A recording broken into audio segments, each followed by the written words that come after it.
Hello, welcome to my channel Learn with Fun में myself ख्याति Sharma I am MBA HR। मैं आज हाजिर हूँ चैप्टर 1 इंट्रोडक्शन टू इकोनॉमिक के साथ। हम पहले जानते हैं ये इकोनॉमिक क्या है। इकोनॉमिक एक सिस्टम है, जैसे कि ट्रेड है, परचेज है, सेल्स है, इस सबको हम एक इकोनॉमिक का सिस्टम बोलते हैं। आपने सुना होगा कि आज स्टॉक मार्केट बढ़ गया है, आज नुकसान हुआ, ये सब क्या है? ये एक सिस्टम है। हमेशा कोई ना कोई चीज़ टकराती रहती है इकोनॉमिक्स से। इकोनॉमिक ये चीज़ है जो पूरा इकोनॉमिक को संभालता है, लाइक बजट संभालता है। इन अ सिंपल वर्ड, डिमांड क्या है, सप्लाई क्या है, सेल्स कैसा चल रहा है, परचेज कैसा चल रहा है, ये सारा सिस्टम है इकोनॉमिक सिस्टम। चलिए जानते हैं इकोनॉमिक्स के प्रॉब्लम क्या क्या आ सकता है। सबसे पहला है it's a choice involving satisfaction of unlimited wants. सबसे पहला प्रॉब्लम है अनलिमिटेड वांट्स। हर किसी की होती है unlimited wants. Economic system related unlimited wants क्या है? अगर आपको मार्केट में बहुत सारी कार अवेलेबल हो गई और सभी ने वही चीज़ परचेज करना स्टार्ट कर दिया, बट आगे जो इंडस्ट्री है उसमें मटेरियल सप्लाई कम हो गया, उस वजह से यहाँ पे प्रॉब्लम आ जाती है कि जो वांट है वो फुलफिल नहीं हो पा रही है। Second is scarcity of resources. Yes, जो वांट है वो फुलफिल क्यों नहीं हो रही है? क्योंकि आगे के रिसोर्सेज काफ़ी कम है। फॉर एग्ज़ाम्पल, अगर आपको कोई अच्छी चीज़ पसंद आ गई है, जैसे कि बहुत ट्रेंड चल रहा है साइकिल्स का, तो सबने साइकिल लेना स्टार्ट कर दिया, but the manufacturing of the company had limited resources. तो कहाँ से आएगा?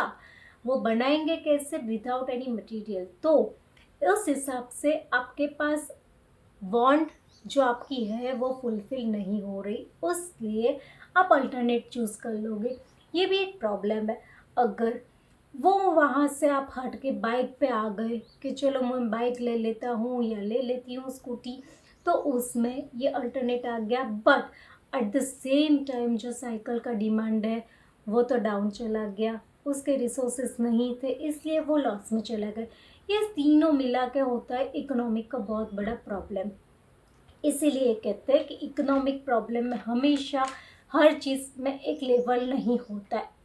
ह्यूमन वांट्स आर अनलिमिटेड, उसके लिए हम लोग के पास जो रिसोर्सेज है वो कम होते जाते हैं और हम लोग एक अल्टरनेट यूज़ कर लेते हैं। नेक्स्ट टॉपिक है relationship between resources and human want. Features of resources. Features of resources क्या है कि लिमिटेड जो भी आपका सप्लाई है उसके सामने डिमांड काफ़ी लिमिटेड हो गई है। क्यों? क्योंकि आपकी वांट अनलिमिटेड हो गई है, जो भी आपका सप्लाई है वो काफ़ी डाउन जा रहा है और उस हिसाब से आपका डिमांड जो होता है वो डाउन हो रहा है, बिकॉज रिसोर्सेस ही नहीं है तो प्रॉपर प्रोडक्शन कैसे होगा। सेकंड है उसमें दे हैव अल्टरनेटिव यूजेस। मैंने बताया प्रॉब्लम में कि हमारा यूजेस जो होता है वो अल्टरनेट हो जाता है। अगर आपने कोई और चीज़ चुन ली तो सामने आपका जो डिमांड था वो आप हटा दोगे। फॉर एग्ज़ाम्पल, अगर आपको कोई पर्टिकुलर कार पसंद आ गई है लेकिन उसका सप्लाई पहले जैसा नहीं है और उसकी डिमांड हाई है, तो आप उसकी बजाय कोई और अल्टरनेटिव ढूंढ लोगे। इसे कहते हैं अल्टरनेटिव यूजेस। ये है relationship between human wants. Second है उसमें feature of human resources and human wants. ये हमने जाना कि रिसोर्सेज का फीचर्स क्या है कि सामने डिमांड बहुत ज़्यादा है लेकिन सप्लाई कम है, तो उस जगह हम लोग अल्टरनेट यूजेस कर लेते हैं। सेम प्रोसेस है ह्यूमन वांट के फीचर्स क्या है? सबसे पहला है दे आर अनलिमिटेड, मतलब ह्यूमन वांट का कोई लिमिटेशन ही नहीं होता। फॉर एग्ज़ाम्पल, कि अगर हम लोग कुछ लेने जाते हैं, कोई चीज़ खरीदने जाते तो हम पर्टिकुलर चीज़ लेके तो कभी वापस आते नहीं। फॉर एग्ज़ाम्पल, चलो डीमार्ट चले गए, हम कोई दो चीज़ लेके नहीं आने वाले, हम पूरा बास्केट भर के ही आने वाले। ये है अनलिमिटेड वांट्स। सेकंड है they are different priorities. Priorities मेन क्या होती है? A B C. ए है जो इमरजेंसी वाला होता है कि नहीं हमें ये खरीदना है, बी है ले लो चलेगा, सी है नहीं लोगे बट हमने ले लिया, उसका कोई यूज़ नहीं है बट हमने ले लिया। ये है फीचर्स। फीचर्स क्या होते हैं कि कि कोई एक पर्टिकुलर चीज़ को एलेबोरेट करते हैं। तो हमने क्या क्या पढ़ा? फर्स्ट है व्हाट इज़ इकोनॉमिक। इकोनॉमिक एक सिस्टम है, ये पहले हमने जाना टर्म उसका। इकोनॉमिक प्रॉब्लम क्या है? इकोनॉमिक प्रॉब्लम है scarcity of resources, unlimited human wants, और थर्ड है अल्टरनेट यूजेस। नेक्स्ट टॉपिक हमने देखा features, features of human wants and features of resources, ये हमने देखा। दोस्तों अगर आपको नोट्स चाहिए तो I have a note in return, तो आप मुझे कमेंट में लिख सकते हो, मैं आपको फ़ोटो प्रोवाइड कर दूँगी। सेकंड टॉपिक है इसमें स्कैरसिटी ऑफ रिसोर्सेज। स्कैरसिटी हमने पहले देखा टर्म्स, उसके बाद देखा प्रॉब्लम, उसके बाद देखा हमने फीचर्स, अब हम देखेंगे स्कैरसिटी ऑफ रिसोर्सेज क्या है। सबसे पहले resources are limited in relation to people's demand.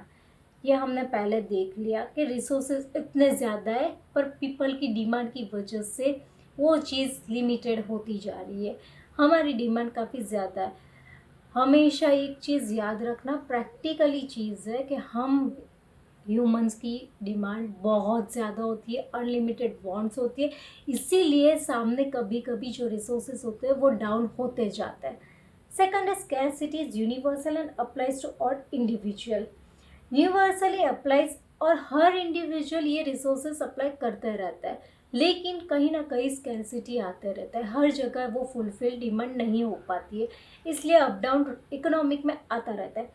If resources were not scarce there would be no escape. अगर जैसे कि ह्यूमन वांट्स की डिमांड है पर्टिकुलर चीज़ में और सामने से रिसोर्सेज भी उतने ज़्यादा है, तो कभी भी कोलैप्स नहीं होगा, कभी भी कोई प्रॉब्लम नहीं आएगी, क्योंकि supply and demand both are equal. ये चीज़ हमेशा ध्यान रखना कि अगर स्कैरसिटी आ रही है तो किस चीज़ से आ रही है, कि हमेशा हमारी डिमांड ज़्यादा होती है, human wants are unlimited and in opposite the resources are decreasing. इस वजह से कहीं ना कहीं कोई ना कोई प्रॉब्लम आती रहती है। सेकंड है unlimited human wants, alternate uses. दूसरा है अपॉर्चुनिटी कॉस्ट। इसमें से फोर्थ टॉपिक है आपका अपॉर्चुनिटी कॉस्ट। अपॉर्चुनिटी कॉस्ट क्या है? चलिए एक सिंपल वे में जानते हैं। If the cost of next best alternative, क्या है बेस्ट अल्टरनेटिव? अपॉर्चुनिटी कॉस्ट को पहले हम जानते हैं कि अपॉर्चुनिटी कॉस्ट क्या होती है। अगर फॉर एग्जांपल कोई एक पर्सन को जॉब चाहिए, आफ्टर सम ग्रेजुएशन कोई जॉब के लिए अप्लाई करता है, लेकिन उसके पास 3 ऑफर लेटर आ जाते हैं, बट वो अपॉर्चुनिटी कैसे ढूंढेगा? तीनों की सैलरी काफ़ी अच्छी है, एक की है 30,000, एक की है 35,000 और एक की है 38 to 40 के बीच में से। ये सबसे पहला माइंडसेट क्या होगा? 38 to 40 क्यों? सैलरी बढ़ गई है? नो, हमेशा खुद का भी सोचो। अगर सैलरी हाई है तो ऑब्वियसली वर्कलोड भी वैसा ही होगा, लेकिन सैलरी के साथ साथ हमें मेंटल पीस भी देखना है, इन्वायरमेंट देखना है पूरे जॉब का। इसीलिए अगर वो बंदा 35 वाली जॉब चूज़ करता है बिकॉज उसको दोनों मिल जाता है, तो वो 38 to 40 वाली जॉब को साइड में रखता है और उसने क्या चूज़ किया? Best alternative.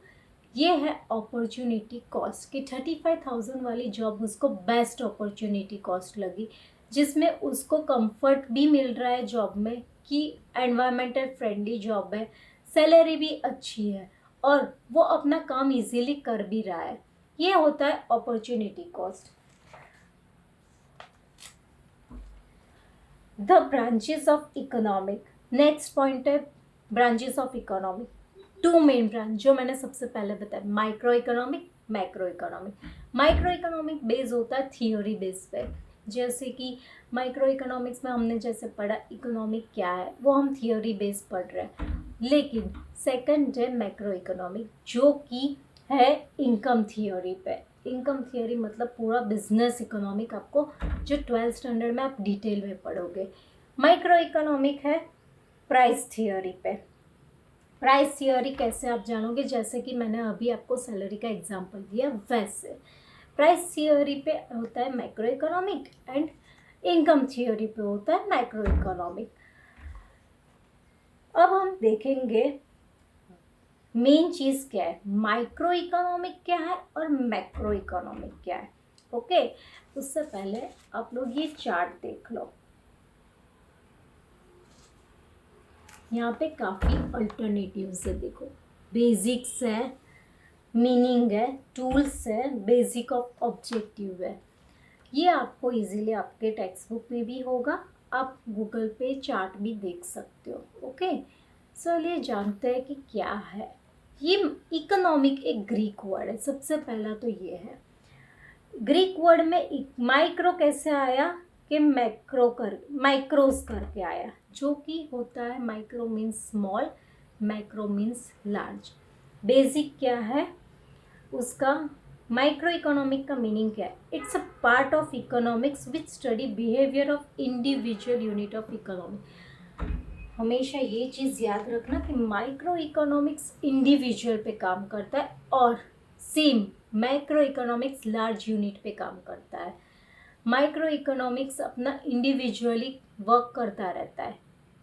उसके टूल्स क्या है, demand and supply are the tools of micro economics.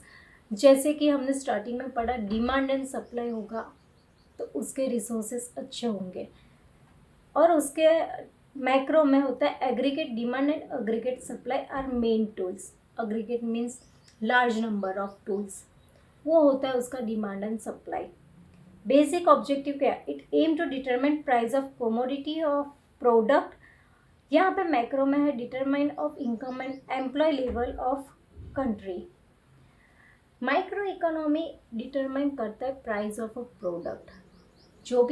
जो चीज़ की प्रोडक्ट होती है वो माइक्रो इकोनॉमिक्स चूज़ करता है, और जो इनकम होती है एम्प्लॉय की, जो भी वो वर्क करता है वो मैक्रो इकोनॉमिक्स चूज़ करता है। Degree of aggregation, for example market supply is deserve by aggregation of individual supply of product in a particular market. और मैक्रो इकोनॉमी के aggregate supply is derived for the entire economy in a simple manner. Micro economy वो चीज़ supply करता है जो individually production होता है, और मैक्रो इकोनॉमी पूरी इकोनॉमी का सिस्टम चेक करके करता है। जैसे कि जो भी सप्लाई होता है वो मैक्रो इकोनॉमी करता है on a large scale, like Tata. Okay, Tata के जो भी मटेरियल है वो इकोनॉमिक बेस पे होते हैं, और छोटी स्केल इंडस्ट्री होती है वो माइक्रो इकोनॉमी पे डिसाइड होती है। Basic assumption, it assume all the micro variable are constant like national income, consumption, saving, etc. Micro economy ये अज्यूम करता है जो भी मैक्रो वाले होते हैं मैक्रो इकोनॉमिक, वो लोग नेशनल इनकम डिसाइड करते हैं, कंजम्पशन क्या है वो डिसाइड करते हैं। सेम बेसिस पे मैक्रो इकोनॉमिक ये अज्यूम करता है कि ये एक कांस्टेंट प्राइस होता है जो वेरिएबल सप्लाई डिमांड का होता है। ये दोनों चीज़ में क्या है, अज्यूम करते हैं कि जो भी नेशनल इनकम है वो कांस्टेंट ही होती है। ये चीज़ कौन सोचता है, माइक्रो इकोनॉमिक। मैक्रो इकोनॉमिक सोचता है कि यहाँ भी कांस्टेंटली जो भी इनकम आ रही है वो सेम होती है पर्टिकुलर प्रोडक्ट की। Other name, it is also known as price theory. मैंने पहले ही बताया micro economy is equal to price theory and macro economy is equal to employment theory. मतलब जो भी इनकम आती है, एक्सपेंसेस होता है, वो मैक्रो डिसाइड करता है, और जो पर्टिकुलर प्रोडक्ट की प्राइस होती है वो माइक्रो इकोनॉमिक डिसाइड करता है। एग्जाम्पल इंडिविजुअल इनकम, इनपुट, और यहाँ पे एग्जाम्पल लेते हैं मैक्रो इकोनॉमी में नेशनल इनकम का। हमेशा ये चीज़ याद रखो कि माइक्रो इकोनॉमी एक पर्टिकुलर लेवल पे बेस होता है, जो भी एक स्मॉल स्केल इंडस्ट्रीज़ होती है उसका जो डिमांड सप्लाई होता है वो चीज़ पे। मैक्रो इकोनॉमी नेशनल लेवल पे काम करता है। फॉर एग्जांपल कि अगर आपकी बहुत बड़ी कंपनी है, जैसे कि कोई पर्टिकुलर प्रोडक्ट चल रहा होता है हाई डिमांड में, उसका वो अजम्पशन मैक्रो इकोनॉमी करती है ऑन अ लार्ज स्केल के उसके एक्सपेंसेस क्या होंगे, उसकी इनकम क्या होगी, ये चीज़ है। ओके, हमने आज क्या क्या पढ़ा, व्हाट इज़ इकोनॉमिक, उसके टर्म्स क्या है, हमने दूसरा देखा कि प्रॉब्लम ऑफ इकोनॉमिक क्या है, alternative uses, unlimited human wants, ये चीज़ है। फिर हमने देखा features of resources and human wants, उसके बाद देखा स्कैरसिटी, उसके बाद देखा हमने अपॉर्चुनिटी कॉस्ट, एंड हमने देखा difference of micro economic and macro economic. अगले टॉपिक में हम मिलेंगे सेकंड पार्ट के साथ। ओके, कोई भी डाउट हो, कुछ भी हो, प्लीज़ कमेंट। Thank you.